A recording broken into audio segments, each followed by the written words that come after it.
Twelfth math की online class में आपका स्वागत है। तो हम कल की क्लास में पढ़ रहे थे प्रश्नावली 4.1 के 5 क्वेश्चन कंप्लीट कर लिए थे। आज स्टार्ट करते हैं क्वेश्चन नंबर 6। तो देखो, सारणिक का मान ज्ञात करना है क्वेश्चन नंबर 6 में।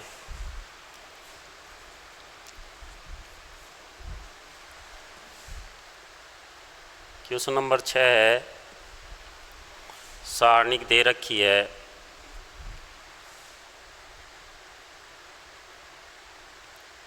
3 - 11 1, 3 - 11 1, 5 0 0,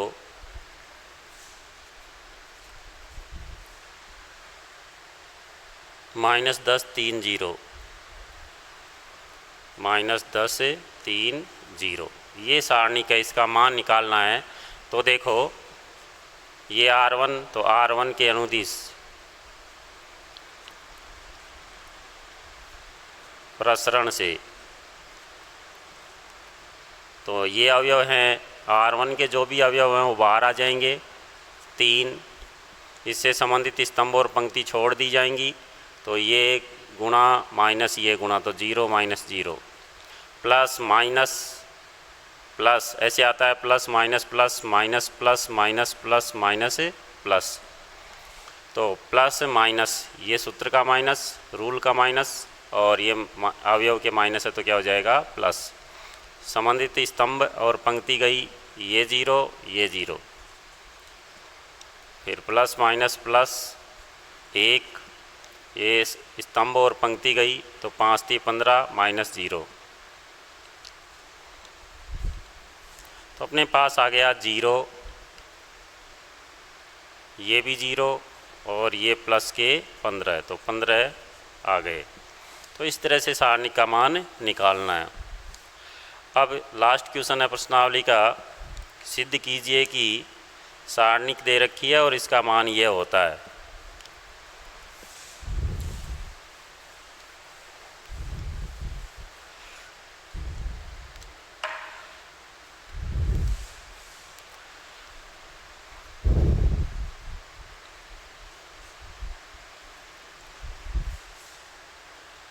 एक AB -A, एक C,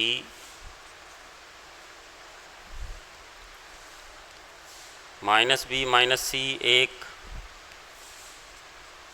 1, और ये दे रखा है अपने को 1 + A² + B² + C²। तो LHS सारणी को हल करेंगे R1 के अनुदिश प्रसरण से।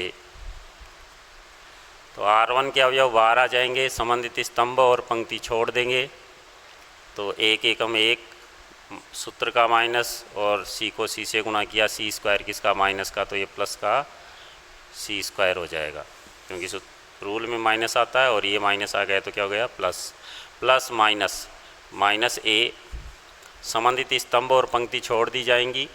तो A माइनस का, और माइनस ये संबंधित स्तंभ और पंक्ति गई थी, तो BC किसका माइनस का, तो ये प्लस BC हो जाएगा।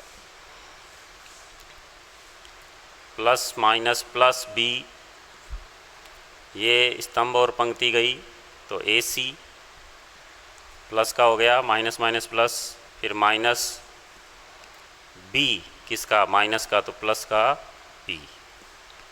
इस तरह से ये हो गया। अब इसको हल कर लेते हैं। 1 + C² plus minus minus plus A² - ABC plus ABC और प्लस B², ये कट गया। देखो, 1 + A² + B² + C² बराबर क्या आ गया RHS। इस तरह से इसको सिद्ध करना है। अब देखो, ये तो थे सारणिक के मान निकालना। 1 नंबर का क्वेश्चन यहाँ से बनता है। अब आएंगे सारणिक के गुणधर्म, ये इम्पोर्टेंट हैं।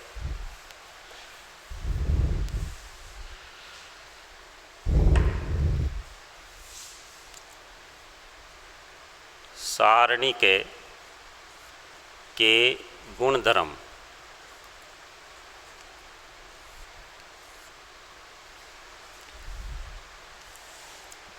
ये ध्यान देने की बात है इन पर। अब देखो, पहला गुणधर्म है, यदि किसी सारणिक में समस्त पंक्तियों को स्तंभों में और स्तंभों को पंक्तियों में बदल दें तो सारणिक के मान में कोई परिवर्तन नहीं होता।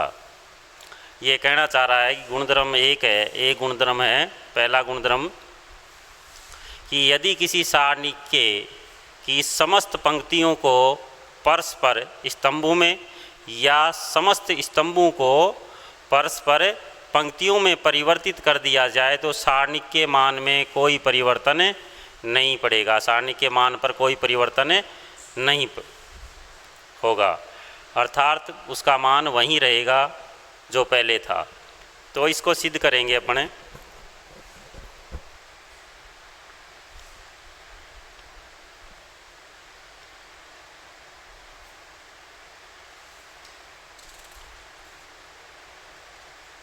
तो वैसे ही एग्जाम्पल ले लेते हैं। ये मौखिक रूप से गुणधर्म याद होने चाहिए, सबसे बड़ी बात। अब इनका क्वेश्चनों में प्रयोग होगा तो सिर्फ यही लिखा जाएगा कि गुणधर्म से, ऐसे नहीं लिखा जाएगा कि पहले गुणधर्म से, दूसरे गुणधर्म से, तीसरे गुणधर्म से, नहीं। ना तो गुणधर्म लिखा जाएगा पूरा, ना क्रम लिखा जाएगा, सीधा ही लिखा जाएगा कि गुणधर्म से। अपने आप समझ जाएगा अगला। तो अपने को याद रखने हैं, ध्यान में रखने हैं, और ये मौखिक रूप से याद हो जाएंगे अपने, बार बार इनका उपयोग करेंगे, बोलेंगे। तो पहला गुणधर्म कह रहा था कि किसी सारणी की समस्त पंक्तियों को या समस्त स्तंभों को परस्पर, समस्त पंक्तियों को परस्पर किस में बदल देंगे? स्तंभों में। और या फिर समस्त स्तंभों को पंक्तियों में बदल देंगे तो इस सारणी के मान पर कोई प्रभाव नहीं पड़ेगा। तो देखो, हाँ, सारणिक को मैंने पहले बताया था, जैसे ए मैट्रिक्स थी तो ए सारणिक लिखा था, या फिर DET ए। अब यदि कोई नाम नहीं है मैट्रिक्स का तो सीधा इस तरह से ये जो त्रिभुज का चिन्ह है वो भी सारणिक को प्रदर्शित करता है, तो ये भी ध्यान रखना है। तो अब देखो, कोई भी सारणिक है, अपने मन से मान लेते हैं 1 2 3 4 5 6 7 8 और 9, ये सारणिक है। इसकी ये पंक्तियां हैं और ये स्तंभ हैं। तो देखो, सारणिक का मान निकालेंगे। एक R1 के अनुदिश हल कर रहे हैं तो एक संबंधित स्तंभ पंक्ति छोड़ दी, 9 पंजे 45 और -48,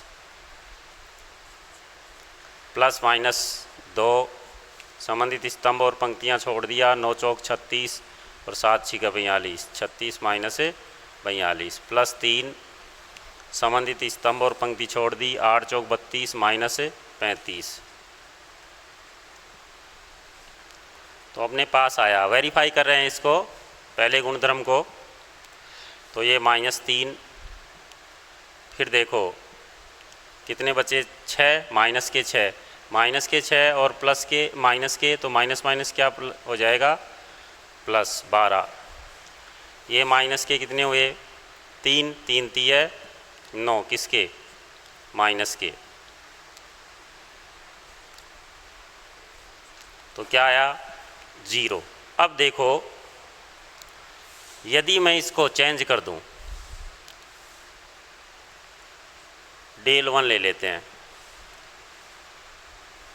सभी पंक्तियों को, पहली पंक्ति को स्तंभ बना देंगे, दूसरी पंक्ति को स्तंभ बना देंगे, तीसरी पंक्ति को स्तंभ बना देंगे, तो सारी पंक्तियां स्तंभों में परिवर्तित हो जाएंगी।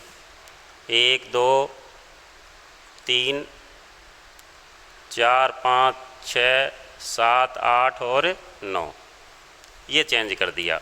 अब इसका मान निकालते हैं, इस R1 के अनुदिशी निकाल लेते हैं। एक संबंधित स्तंभ और पंक्ति गई, 9 पंजू 45 -48, -4 स्तंभ और पंक्ति गई, 18 -24,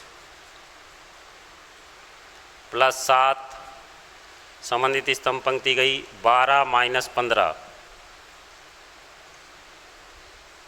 तो ये बचे माइनस का 3, कितने बचे 6, माइनस के 6 चौक 24 प्लस के 24, माइनस माइनस क्या हो जाएगा प्लस। ये अपने पास आए 3 माइनस के तो 7 ये 21 माइनस के, तो क्या हुआ 24 माइनस 24 0। इसलिए पहला गुणधर्म सही कह रहा था कि किसी सारणी की समस्त पंक्तियों को स्तंभों में या समस्त स्तंभों को पंक्तियों में बदलने पर सारणी के मान पर कोई प्रभाव नहीं पड़ता। तो पहला गुणधर्म कंप्लीट हो गया आपका। ये मैंने एग्जाम्पल लिया है, इस तरह से आपको समझाया कि वास्तव में ऐसा हो रहा है क्या, सभी पंक्तियों को परस्पर स्तंभों में परिवर्तित करने पर इसके मान पर कोई प्रभाव नहीं पड़ता। तो नहीं पड़ता, देखो पहले भी 0 आया था, आज भी 0 आया है।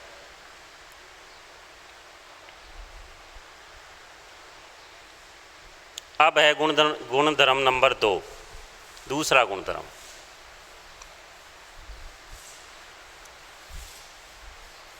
तो पहला गुणधर्म याद हो गया होगा आपके कि किसी सारणी की समस्त पंक्तियों को स्तंभों में परिवर्तित करने पर सारणी के मान पर कोई प्रभाव नहीं पड़ता।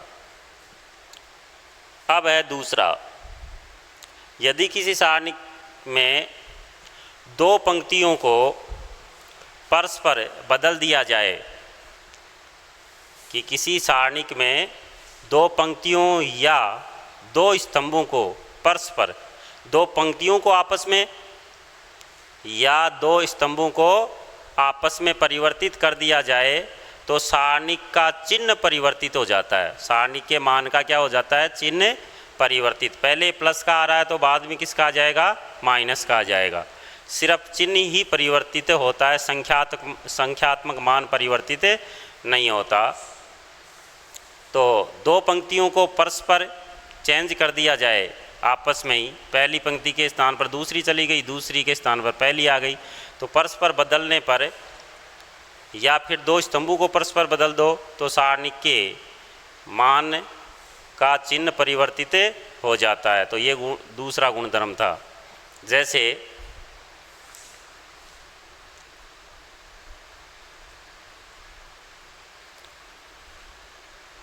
1 2 3 4, ये कोई सारणी है 2/2 की है, तो इसका मान निकाला 4 माइनस 6, कितना आया 2 माइनस के।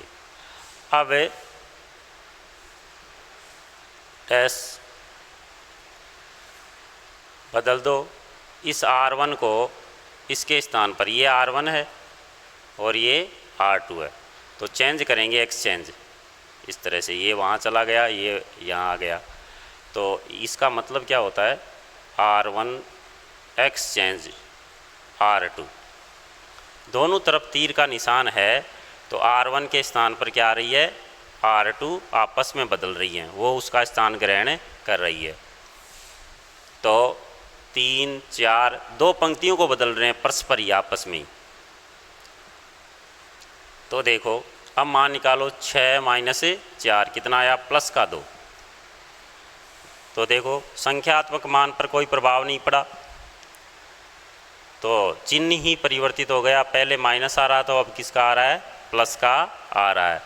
अर्थात ये सिद्ध हो गया कि किसी सारणी में 2 पंक्तियों को परस्पर बदल दिया जाए तो सारणी के मान का चिन्ह परिवर्तित हो जाता है, या किसी सारणी के 2 स्तंभों को परस्पर बदल दिया जाए तो सारणी का चिन्ह परिवर्तित हो जाता है और संख्यात्मक मान पर कोई प्रभाव नहीं पड़ता।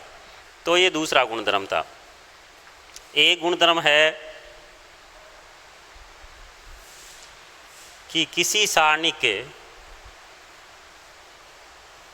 की एक पंक्ति या एक स्तंभ के सभी अवयव, एक पंक्ति या एक स्तंभ के सभी अवयव, चाहे तो कोई सी पंक्ति हो या कोई सा स्तंभ हो, तो किसी सारणी की एक पंक्ति या एक स्तंभ के सभी अवयव शून्य हो तो सारणी का रिजल्ट क्या प्राप्त होगा, शून्य प्राप्त होगा।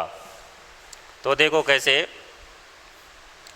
ये सारणी है, सारणी 0 0 0 1 2 3 4 5 6, ये अब ये R1 मैंने 0 कर दी, कोई सी एक पूरी पंक्ति के सभी अवयव 0 होने पर या पूरे स्तंभ के सभी अवयव 0 होने पर, चाहे कोई से स्तंभ के सभी अवयव 0 हों, तो पूरी सारणी का रिजल्ट जो प्राप्त होगा, मान प्राप्त होगा, वो 0 प्राप्त होगा। तो देखो ये R1 के अनुदिश हल करने पर R1 के सदस्य बाहर आएंगे और चाहे अंदर कुछ भी आए, गुणा में क्या आ गया 0। संबंधित स्तंभ पंक्ति छोड़ी, 12 - 15 प्लस माइनस ये गया 6 - 12 प्लस 0, 5 - 6 8, तो क्या प्राप्त हुआ हमें 0। तो समझ में आ गया होगा, आपको पता चल गया होगा और याद भी हो गया होगा कि किसी सारणी की एक पंक्ति या एक स्तंभ के सभी अवयव शून्य हों तो सारणी का रिजल्ट क्या प्राप्त होता है, 0 प्राप्त होता है। एक गुणधर्म ये था। तो 3 गुणधर्म हो गए। एक गुणधर्म था क्रम महत्व नहीं है गुणधर्मों का, तो एक गुणधर्म था किसी सारणी की सभी पंक्तियों को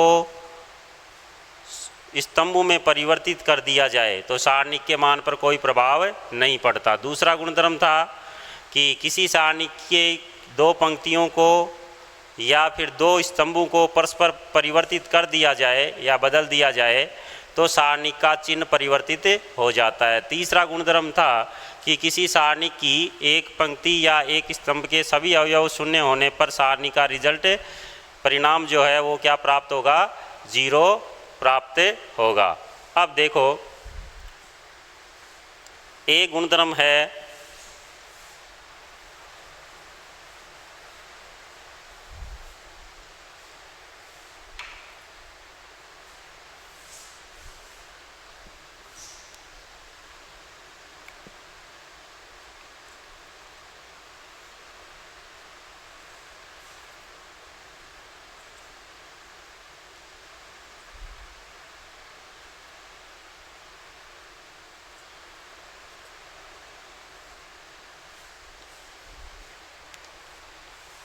ये सारणिक है।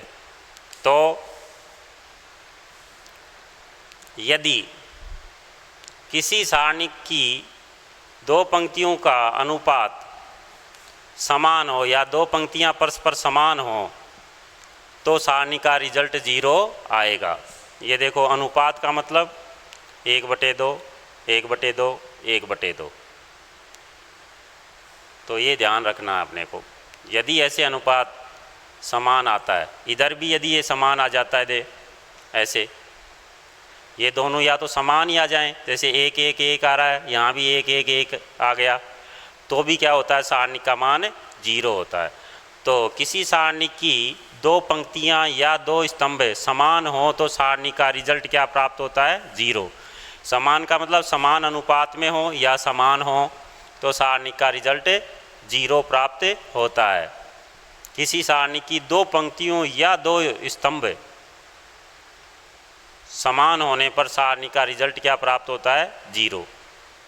अब बीच में एक बात बताता हूँ कि अपन मैट्रिक्स में पढ़ रहे थे कि यदि किसी मैट्रिक्स को किसी अचर राशि से गुणा करते हैं तो मैट्रिक्स के सभी अवयव उस अचर राशि से गुणा होते हैं, लेकिन यहाँ ऐसा नहीं है। यह भी एक तरह से गुणधर्म ही है कि यदि किसी सारणी की एक पंक्ति या एक स्तंभ में कोई अवयव कॉमन है तो उस अवयव को अपन बाहर निकाल सकते हैं, या किसी एक अचर राशि से किसी सारणी को गुणा करते हो तो उस सारणी का एक स्तंभ या एक पंक्ति ही गुणा होगी। उसमें तो सारे अवयव गुणा होते थे, इसमें क्या होता है कि एक अचर राशि से सिर्फ एक पंक्ति या एक स्तंभ के अवयव ही गुणा होते हैं।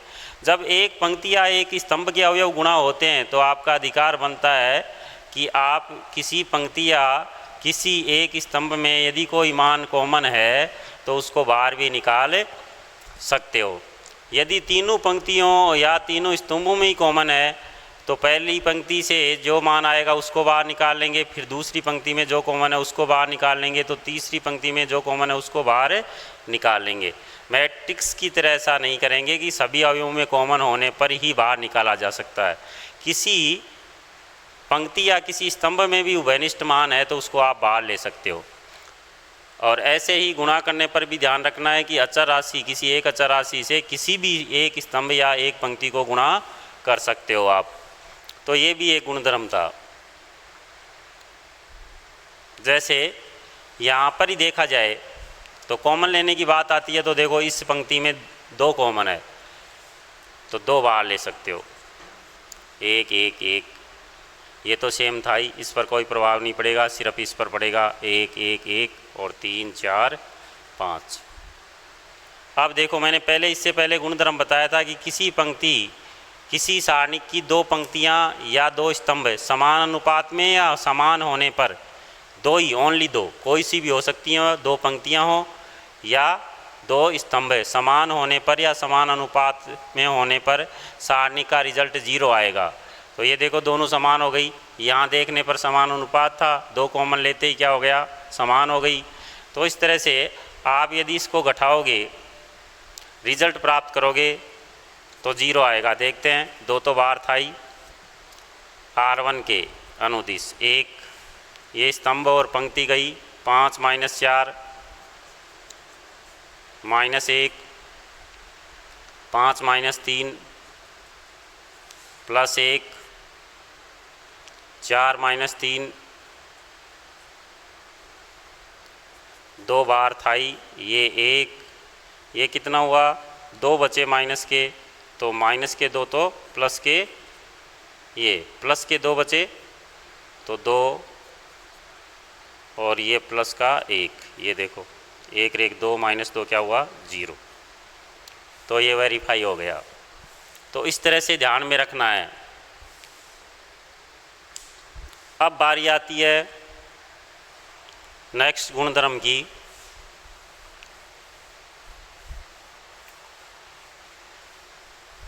यदि किसी सारणी की एक पंक्ति या एक स्तंभ, गौर से सुनोगे इस बात को, किसी सारणी की एक पंक्ति या फिर एक स्तंभ में कोई अवयव जुड़े हुए हैं, कोई अवयव जुड़े हुए हैं एक पंक्ति में ही या एक स्तंभ में ही कोई अवयव जुड़े हुए हैं, तो उस सारणी को 2 सारणिकों के योगफल के रूप में विभक्त किया जा सकता है।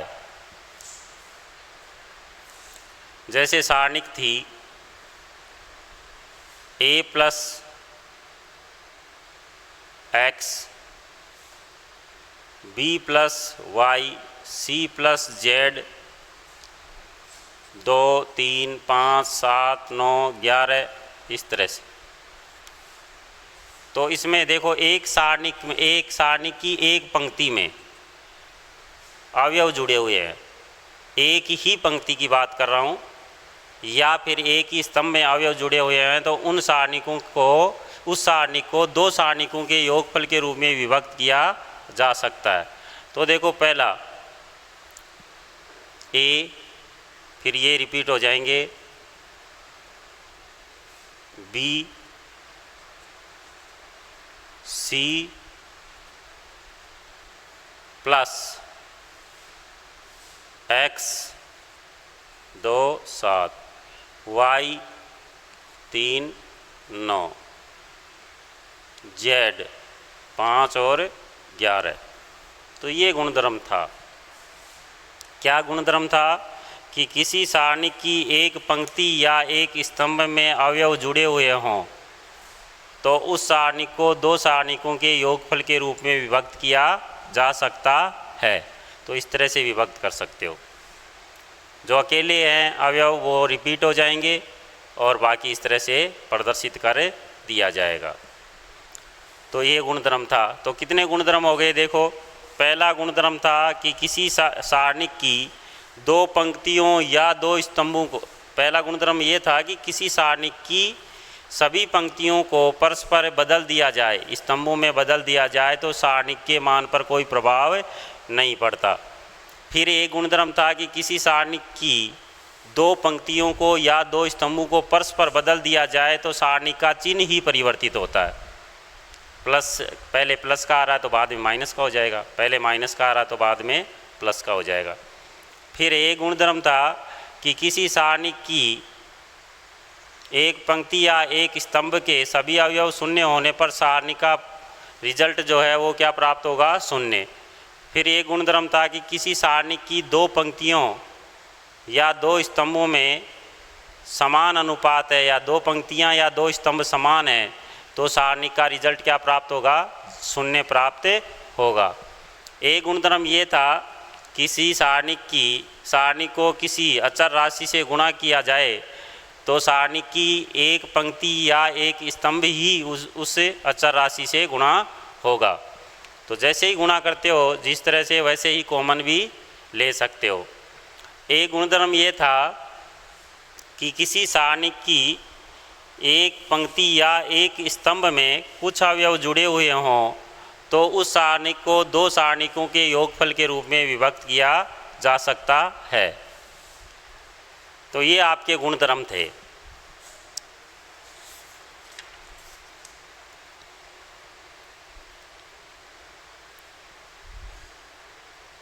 तो मैं ये पढ़ता हूँ गुणधर्म, देखो इसमें क्या दिया हुआ है, यही बातें दी हुई हैं।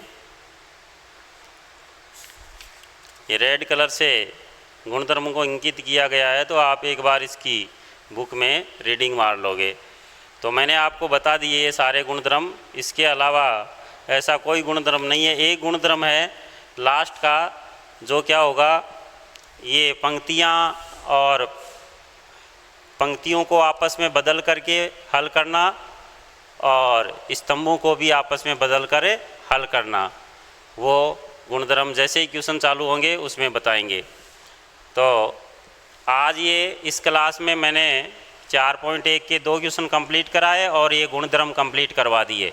गुणधर्मों को ध्यान में ही रखना है, बस मौखिक रूप से दिमाग में रखना है। जैसे ही क्वेश्चन में यूज होता है गुणधर्म का तो आपको खुद को पता चल जाएगा कि गुणधर्म लग रहा है, तो वहाँ सिर्फ एक हिंट्स देना है, लिखना है कि गुणधर्म से, अपने आप वो समझ जाएगा कि गुणधर्म लगाया है इसने। इसमें गुणधर्मों में गुणधर्म के क्रम का कोई महत्व नहीं है, कोई सा गुणधर्म पहले भी आ सकता है, इसलिए अपने को मौखिक रूप से इन गुणधर्मों को याद रखना है। तो आज के लिए इतना ही, और कल चालू करेंगे इन गुणधर्मों पर आधारित क्वेश्चन या प्रॉब्लम सॉल्व करवाएंगे। धन्यवाद।